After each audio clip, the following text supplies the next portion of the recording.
Hi guys! Welcome back. Nandito po kami sa probinsya.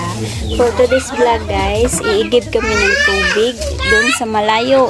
Kasi guys, nagtuyuan na po yung mga balon dito. Wala na pong tubig. Kaya samahan niyo po kami guys. Let's go! Ito na po yung motor namin gagamitin.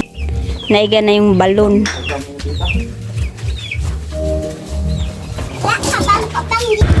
Tingnan nyo, sobrang init kaya wala nang tubig.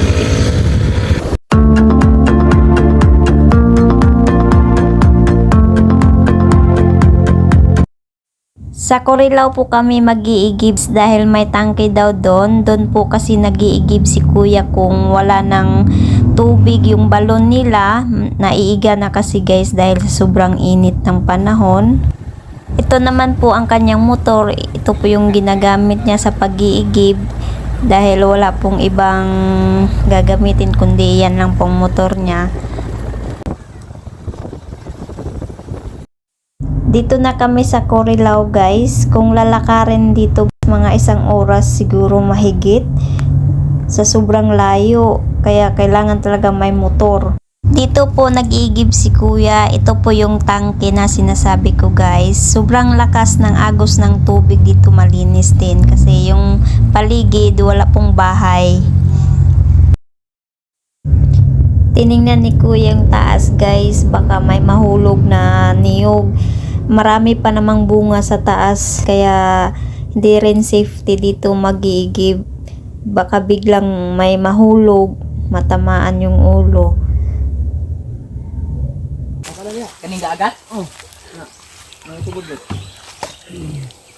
Tubig. Doon sa tudlo eh.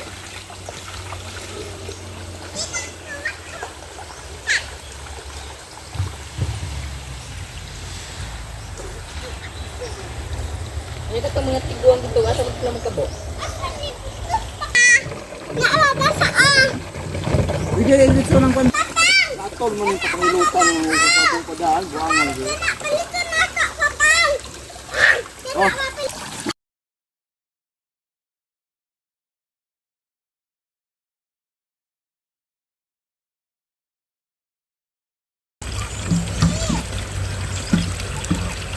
Ay, kaya sa galan. Nganin labadan eh, kaya dagang labadan mo.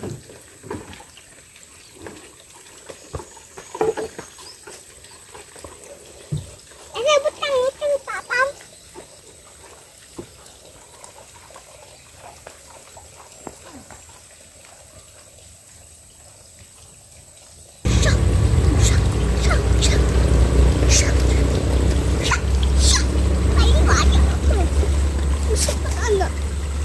Ano na ba ko 2 ka box isda wala na ba kung unsa.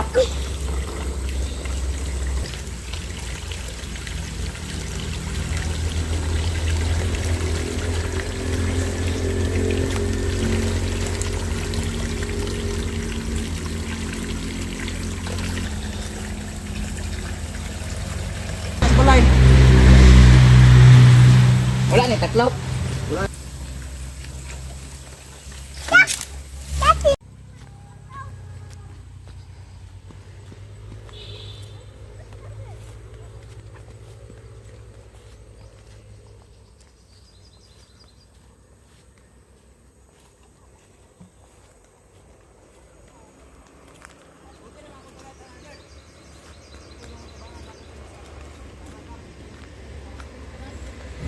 Yung batang sumasama sa amin guys, anak yan ni kuya.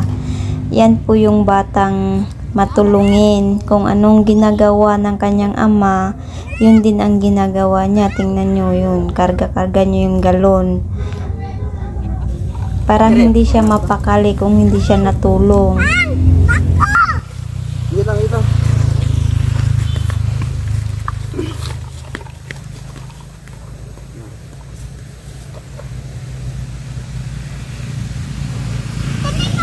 Mulai kita lagi.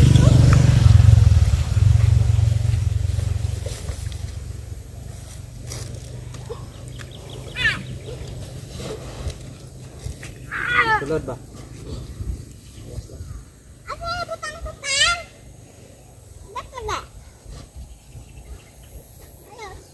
Bitbitan na naman itong isa. Isa. Ito masulod.